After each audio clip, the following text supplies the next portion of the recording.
This week, the gloves came off in the Mexican elections. What appears to be hundreds of thousands of phone calls are being made to cell phones throughout the country, claiming that Andrés Manuel López Obrador poses a danger to society. At the end of the recording, which consists of incendiary and often false statements against a candidate, there's a loaded question, and the voice asks the person to mark 1 to determine whether it's a López Obrador sympathizer or not. My call came in the other afternoon. A woman's voice began, "As you know, Andrés Manuel López Obrador is criticizing major businessmen, which threatens private investment and the jobs it creates. If you agree that López Obrador picking fights with businessmen, even though it risks losing national and foreign investment and job creation, mark 1 on your phone." It sounds like that. It's not a bad translation. That's literally how absurd the call was. Other people got calls on different hot-button issues in the campaign. Here's one that warns that López Obrador would release criminals from prison. ¿Tú estás a favor o en contra de que se perdone a quienes cometieron delitos relacionados con el tráfico de drogas? También ha dicho que va a retirar al Ejército y a la Marina del combate al narcotráfico, a pesar de que son quienes han logrado detener a muchos de los grandes capos del tráfico de drogas. ¿Tú estás a favor o en contra de que se retire al Ejército y la Marina del combate al narcotráfico? Si estás de acuerdo con cualquiera de las dos propuestas, marca 1 en tu teléfono.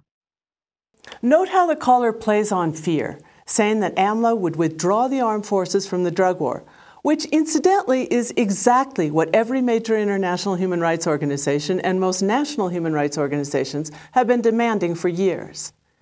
It's clear that big data is being employed here. I got the call on foreign investment. Others got calls on education, security, and other issues. Experts have noted that the call can also generate a database by registering whether voters are for or against the candidate. They seem to be aimed at changing votes. Given the margin AMLO has, the opposition, whoever it is behind this, would have to flip at least some voters because it can't even win with undecideds. On Twitter, the hashtag Guerra Sucia Electoral is trending, electoral dirty war. The special prosecutor on electoral crimes has agreed to take complaints and look into the calls.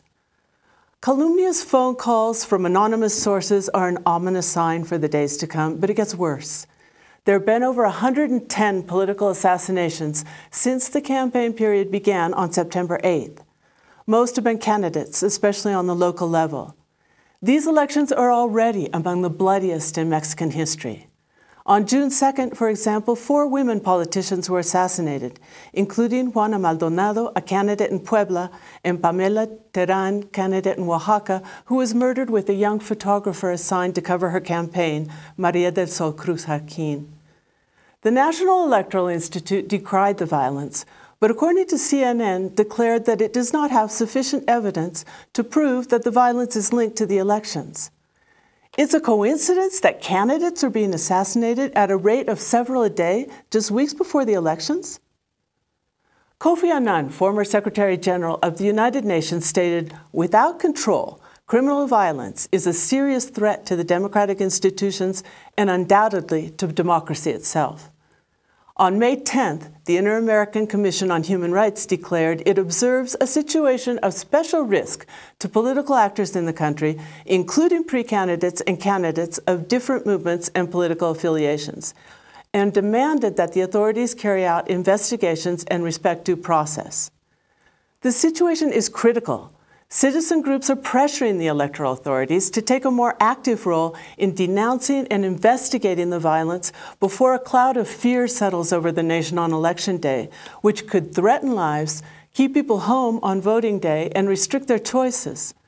Low turnout favors the institutional party, which can fall back on its core voter base, forged in large part on vote buying and voter coercion, which is also rampant at this stage of the elections.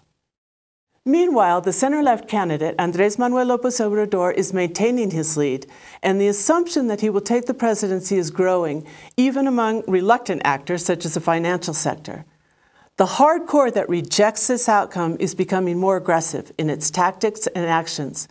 But with every affront, the citizenry invents new ways to call out the dirty tricks on social media, organize for poll watching, and create endless memes and parodies to relieve the tension that surrounds these elections. We'll continue to cover upcoming events. Stay tuned. This is Laura Carlsen with Mexican Elections Update.